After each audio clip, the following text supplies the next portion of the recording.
Muy bien, vamos a conversar ahora con el doctor Omar Sued, infectólogo, a quien le agradecemos muchísimo la generosidad que nos haya atendido y la generosidad de su tiempo. Él integra el equipo de asesores del presidente de la Nación, doctor Alberto Fernández, tema COVID-19.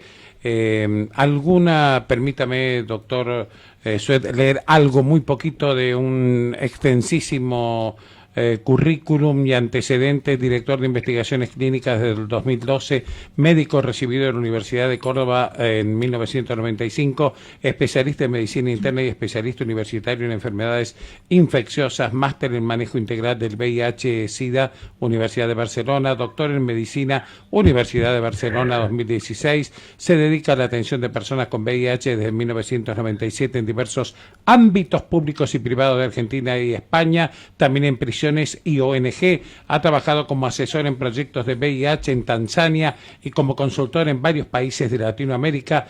De 2009 al 2012 fue asesor regional para tratamiento de VIH y SIDA para la Organización Panamericana de la Salud, Oficina Regional para las Américas de la Organización Mundial de la Salud, desde donde apoyó la actualización de las guías de tratamiento antirretroviral en 18 países de la región. Es presidente de la Sociedad Argentina de Infectología, SADI, presidente del 16º Congreso Nacional de Infectología. Es jujeño, quiso ser actor, es músico, es influencer en la pandemia y una de las personas más entrevistadas por los medios de comunicación. Le agradecemos desde Radio Dimensión de San Luis y desde el Diario Digital El Chorrillero, que nos ven y escuchan en todas las plataformas. Doctor, que nos haya atendido. Muy buenos días, ¿cómo le va? Hola, ¿qué tal? ¿Cómo les va? Buenos días. Muchas gracias por atendernos, doctor. No, doctor, gracias a usted. Desde su calificado punto de vista, ¿a qué se debe el aumento de casos en los últimos tiempos en el interior del país? Bueno, esto es como lo que está pasando en Europa, es la segunda ola, digamos, definimos la segunda ola como cuando la gente ya está muy cansada, se empiezan a abrir mucho las actividades y como hay mucha gente que no tiene anticuerpos, la transmisión se produce muy rápido, ¿no? Entonces esto justamente es lo que está pasando en la mayoría de las provincias. Doctor, teniendo en cuenta que usted es una de las personas más requeridas por los medios, dejemos de lado las redes, pero vamos a los medios en sí. Si bien las redes son utilísimas, les recomendamos que vean el video La Llama que Cuida, que es un fantástico video. Sí, muy lindo. ¿Usted es el autor? Me stalkearon. No, esto es un grupo que se llama La Cantada de Jujuy. Sí. Que me llamaron para preguntarme cómo podían colaborar y bueno, como ellos son muy escuchados en Jujuy, le pedimos que hagan el video ese. Ajá, ¿tocó algún instrumento usted, aunque sea así No, virtual? No, y no soy músico, no soy músico. Yo quería ser músico, pero no me... me dicho, quería ser músico. Me dediqué a la medicina. Sí, sí, eso, indudablemente. ¿También quiso ser actor? Que nos dijo. Sí, ajá. Bueno, sí, qué sé yo. Actor, cantante. Cuando me reciba cuando me jubile, quiero decir, voy a dedicarse... Va a dedicarse a esta. Doctor, dejando de lado las redes en donde reiteramos el video, se llama La Llama que Cuida, está muy bien hecho. La importancia de los medios, usted que es una persona tan pero tan requerida y entrevistada, para informar y también para desinformar, ¿no? Y esto ha sido crucial en esta pandemia en todo el mundo. Nosotros lo sufrimos específicamente en Argentina porque tenemos todo un sistema de comunicación basado mucho más en lo que pasa en una sola ciudad, en Buenos Aires, que en las noticias en cada lugar. Entonces lo que tenemos es una gran distorsión de lo que pasa a veces, ¿no? Y gran parte de la apertura que se dio en las provincias que tienen muchos casos ahora, justamente también tiene algo que ver con eso, porque son provincias que se reflejaban en un plan de apertura del gobierno de la ciudad de Buenos Aires y insistieron en seguir abriendo en un contexto muy diferente al que tiene la provincia o la ciudad de Buenos Aires en temas de cantidad de camas, cantidad de testeo, cantidad de rastreadores. Y entonces cuando se empiezan a aumentar los casos, los gobernadores, los intendentes lo que tienen que hacer es tomar estas medidas para cerrar durante 2 semanas en fase 1 para frenar todo esto, pero como hay una gran presión mediática de la gente que quiere salir, abrir los bares o abrir los colegios, porque lo está viendo todo el día en la tele, la gente no se anima, los funcionarios no se animan por ahí a ir en contra de esta opinión popular, ¿no? Uh-huh. Días pasados el doctor Ginés González García, ministro de Salud de la Nación, que también trabajó en medicina acá en la provincia de San Luis, doctor, se lo cuento, tal vez lo sabía. Sí, trabajó acá en el área de salud pública hace varios años, en San Luis, lo conocemos al doctor Ginés González García. Él criticó que hay algunas provincias que toman medidas que traen problemas a los comités de crisis o que traen problemas a las medidas que se toman en pandemia. Citó entre esas provincias a San Luis. ¿Cuál es su opinión al respecto? Es muy difícil unificar, hay provincias que por así toman algunas medidas que complican la situación. La verdad que en pandemia todas las medidas que se toman son difíciles, hay que todo es muy dinámico y todo genera, digamos, cada uno trata de hacer las cosas mejores por sus provincias, pero para mí yo creo que es mucho más grave no tomar algunas medidas que exagerar a veces en algunas medidas. Uh-huh. Yo creo que se refirió a eso, no estoy seguro muy bien de qué estaría hablando, pero creo que habla al hecho del gran control estricto que tiene San Luis para la entrada o salida de la provincia, pero que de alguna manera también en esta situación lo protegió de introducciones del virus de otros lugares, ¿no? Uh-huh. Sí, doctor Diego Masi dialoga con usted. Hola doctor, buen día. La consulta que me surge en esto que estaba contando usted, esto es que tenemos un país centralista, entre otras cosas, en la información, sí, ¿cómo fue ir tomando decisiones que abarcaban todo el país cuando en muchas provincias, entre ellas San Luis, digamos, tenían una situación epidemiológica que se la notaba controlada o por lo menos sin casos de COVID, cuando en realidad el foco uno veía que estaba en el AMBA? Y ahora es como que la cuestión se invirtió. ¿Eso se complica mucho a veces cuando se toman las decisiones? Eso complica mucho y eso genera muchas injusticias a veces también, ¿no? A veces es difícil plantear, bueno, no va a haber vuelos o no va a haber escuela o lo que sea en algunas situaciones hasta que no se intenta tener un control mínimo de la situación y una previsión mínima de lo que va a pasar. Entonces yo creo que sí, es muy difícil tomar alguna de esas medidas y por eso ya hace 2 o 3 meses se retiró el ASPO en todo el país y se pasó a la DISPO en las provincias que tenían mejores situaciones. Lo que pasa es que después las provincias que tenían que volver al ASPO no volvieron, digamos, o el ASPO se desdibujó con todas las excepciones que se fueron poniendo y tanto la Ciudad de Buenos Aires como la provincia de Buenos Aires mantuvieron una alta cantidad de casos, que es ahora lo que se nos volvió en contra, ¿no? Porque esos casos también salieron de Buenos Aires hacia las provincias y lo que generó estos brotes. Estamos conversando con el doctor Omar Alzuede, infectólogo integrado del equipo de asesores del presidente de la Nación, Alberto Fernández. Diego. Una consulta que tenía también es en relación a otros años, lo que tiene que ver el COVID, ¿en cuánto incidió en lo que tiene que ver con enfermedades respiratorias o fallecimiento a causa de enfermedades respiratorias o de gripes, como comúnmente se llaman? Si se ha notado que este año hubo un aumento, si se dio la misma media que a nivel nacional siempre hubo. Por suerte, todas estas infecciones se transmiten también de la misma manera que el COVID, entonces en el Malbrán, por ejemplo, el 95% de las muestras respiratorias que llegan de personas con enfermedad respiratoria son COVID. Uh-huh. Y se vio un descenso de 10 veces la cantidad de circulación de gripe.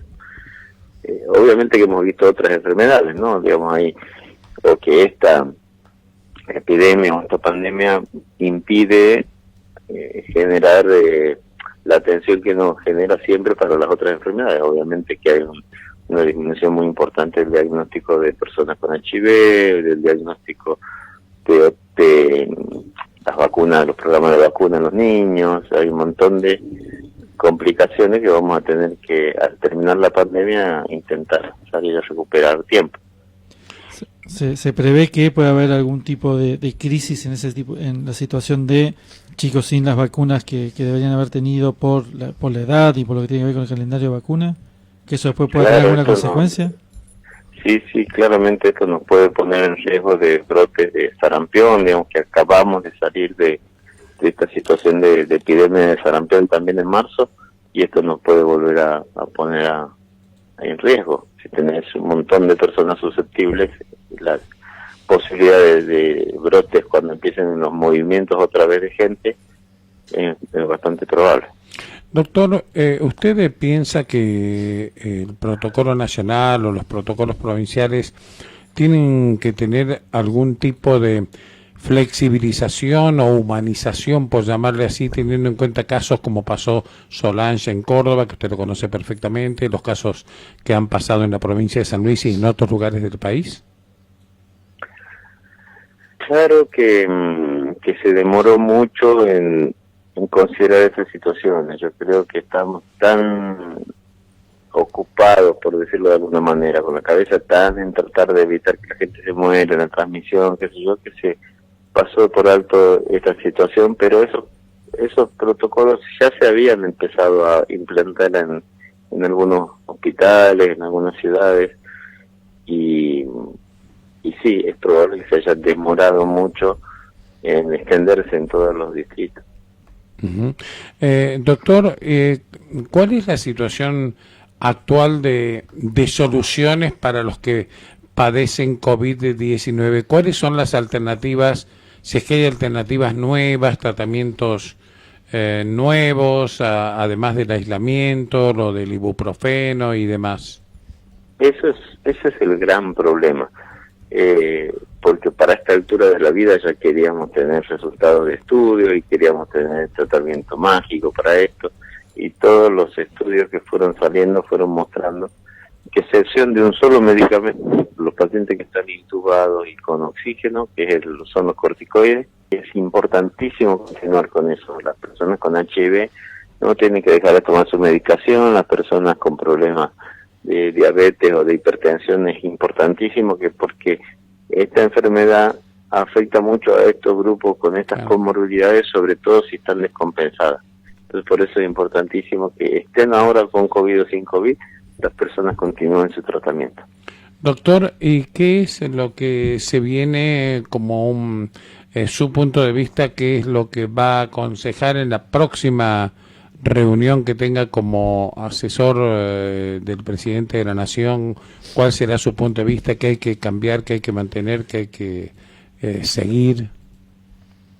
Sí, por ahora, digamos, tenemos nuestras reuniones con el ministro, pero con el presidente, de momento no se ha agendado reunión, y en general se agendan días antes de cuando cambia el decreto. Entonces hasta octubre quizás no haya reunión, pero hasta el 12 de octubre.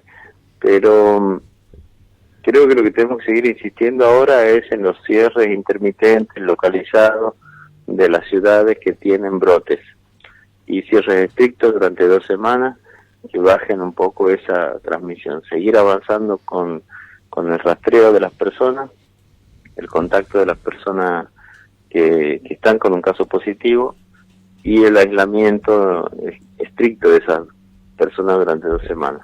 Y después la importancia de que nadie que tenga síntomas respiratorios vaya a trabajar, que nadie en ciudades donde hay circulación, nadie que tenga tos o molestias de garganta o dolor de músculo, salga de su casa durante por lo menos 10 días. Eso es crítico. Doctor, en relación a esto último que dijo, cuando un paciente está sintomático o con carga viral baja, ¿se recomienda que se quede en su casa, o la opción es armar centros donde los ubiquen a todos juntos? Siempre es mejor tener si el sistema tiene capacidad, tenerlos aislados en el centro, porque en todos los estudios, en todas las provincias, lo que se vio que entre 40 y 60% de las personas, aunque uno les dice que vaya a su casa y estén aislados, salen porque tienen que comprar o los van a visitar para llevarle cosas. Entonces, si vos tenés una provincia sin casos, siempre es mejor identificar los casos y ponerlos en aislamiento. Ahora, si tenés una ciudad explotada como Jujuy, Salta, Tucumán, no tenés capacidad de aislamiento, ahí no te queda otra que la gente esté en su casa. Y en esos centros de aislamiento, ¿cómo se aconseja que estén, digamos, en habitaciones separados, gente junta? No, eso puede estar, como vimos en todas las experiencias de todo el mundo, y habitualmente en España, en muchos lugares utilizan estos polideportivos.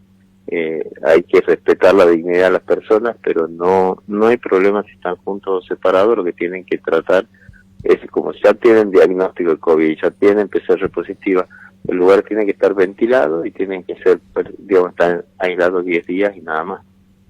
10 días. Y seguir con los tratamientos si tienen enfermedades de base, como dice usted. Claro, sí, no se puede cortar esa medicación. Obviamente comida, agua, algo de diversión, porque no va a estar en una cama 10 días sin ni siquiera una tele. Hay experiencias de eso acá en tanto en los centros de recuperación de Costanera Sur como en la Tecnópolis, donde la gente de Cruz Roja tiene mucha experiencia en esos puestos. Doctor, la última ya lo vamos dejando en paz para que no diga qué cargosos los puntanos. Usted es provinciano, No, así que no ya he tenido sabe. la posibilidad de conocer la provincia todavía. No, diga. Bueno, pasa esto de la pandemia y se viene invitado por nosotros. Igual que una paciente muy querida de ahí. Ah, sí, tiene usted una paciente muy querida de allí que está Y viviendo algunos amigos y médicos. Sí, ahora está viviendo en Buenos Aires. Potrero de Funes. Potrero de los Funes, ahí lo queremos llevar, alojar y de allí a hacerlo de guía turístico a usted y su familia, obviamente, ¿no? A usted y a la familia. Doctor, ya cuando abramos todo. Exactamente, doctor, cuando se abra todo. Hay dos países COVID-19, o sea, uno el AMBA y Capital Federal y el otro el interior. Eso era antes, ahora ya no. Lamentablemente, hasta hace un mes había un 95% de los casos era AMBA, 5% el interior, y lamentablemente esta situación explotó ahora y ahora tenemos un solo país. Hay situaciones puntuales de provincias que están mucho mejor, como la de ustedes, Formosa, Catamarca, Misiones, pero la verdad es que hoy todo el país es una situación bastante problemática y creo que en parte también por lo que decíamos antes, la gente estaba cansada y no se están tomando rápidamente estas medidas de fase 1 en esos lugares. Doctor, nos preguntan, ni se imagina la cantidad de preguntas que estamos recibiendo, ¿no? Pero hay una que queremos hacerle especialmente. Toda esta situación que estamos viviendo con la pandemia, las medidas que se toman, ¿enferman a la gente que pueda no contagiarse de COVID? ¿Enferman más? ¿Los enferman mentalmente? ¿Les producen otras patologías? Bueno, toda esta pandemia tiene muchos costos para todos, para nosotros y para todo el mundo, pero la verdad que no hay muchas alternativas tampoco. Acá lo prioritario es que no se muera gente, que se muera la menos posible. En eso estamos, por suerte, mucho mejor, que tenemos la mitad de fallecidos por millón de habitantes que tiene Suecia. A pesar que a nadie le gustan las comparaciones, que después el marido cada vez que el presidente mencionaba lo de las comparaciones, pero en términos prácticos, Suecia tiene 10 millones de personas, 5.000 muertos. Nosotros tenemos 40 millones de personas, 13.000 muertos. Entonces tenemos mucho menos muertos que muchos países. Y en parte también gracias a las exigencias. Y no tenemos las medidas extremísimas que tiene Australia, o que tiene Nueva Zelanda, o que tienen algunos países de Asia, o de Europa del Este, que realmente han logrado controlar también mucho mejor que nosotros la situación. Entonces, dentro de todo, en el interior, sobre todo, ha habido mucha más apertura, y eso permitió que hasta ahora esté mucho mejor. Ahora la situación se desencadenó, pero por eso que no hay que aflojar. Cuando vos tenés un partido de fútbol que venís ganando 5-0, no dejás de jugar. Y cuando te meten 2 goles, no dejas de jugar. porque después va a terminar 5-10, digamos, ¿no? Claro. Entonces, creo que ahora donde se viene, porque ahora que estamos 5-4, bueno, ahora hay que ponerse las pilas. El VIH, doctor, las cifras para este año, las proyecciones, ¿cómo viene la enfermedad? No, la HIV siempre, sí. no o VIH, sí, perdón, Sí. me acostumbrado a hablarlo así, pero digo, hace años que en el país hay 5.000 casos nuevos cada año, entre 5.500 y 6.000 casos cada año, y 1.500 muertos por esto. Imagínense que es 1.500 por año, la diferencia es que en este año solamente se murieron de COVID 13.000, y miren lo que impacta el HIV, ¿no?